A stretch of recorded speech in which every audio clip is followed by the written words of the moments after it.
All right, I am live today with YouTube and I'm excited about it. I just want to share something with you today, and that is that if you're in business or you have a desire to go in business or you have an idea, something that's come to you that won't leave you alone, that you know has come as an inspiration, I want to encourage you to move forward on it.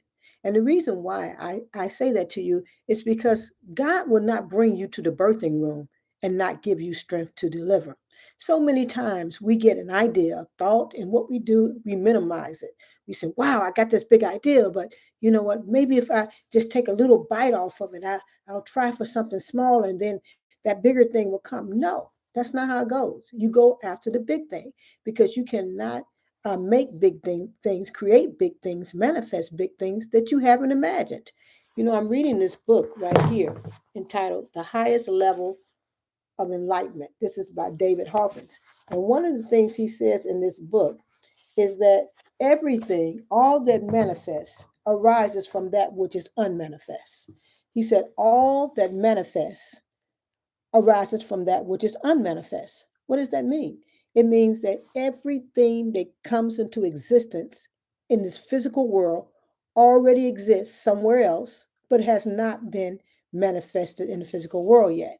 So everything that has ever been created or invented started in the imagination.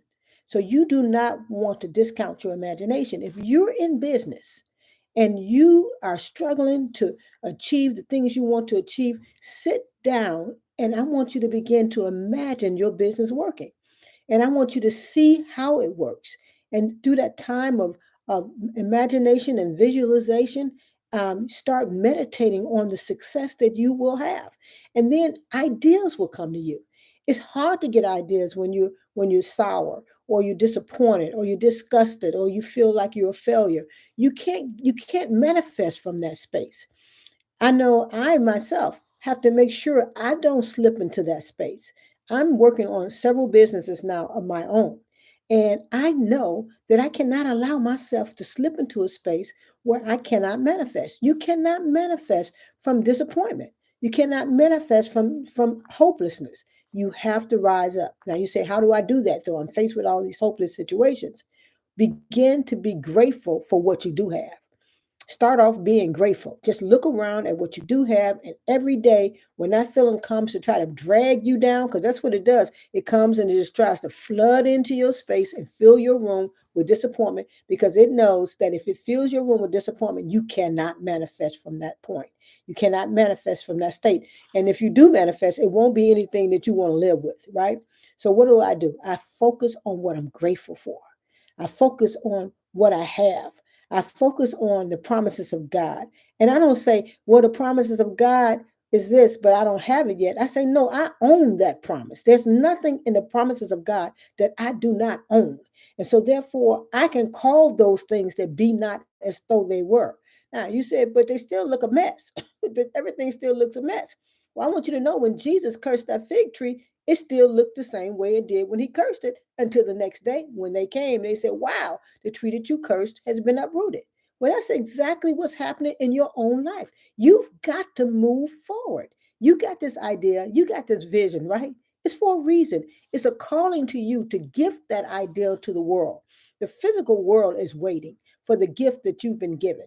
Now, one thing about Nikola Tesla, he was a great inventor, but he said the ideas he got, he said, I wasn't the only one that got them. He says, almost like they came to several people, but it was up to him to manifest it, to bring it into the physical world. It's like the sower that went forth to sow his seeds, right? He get some fell among rocky areas, some fell among stones, and some fell. It got too much sun. They all had fallen in different places, except some fell on good ground, and it was able to bring forth much fruit. Let that ideal that fell upon you bring forth much fruit. The highest level of enlightenment that David Hawkins is talking about comes to many people.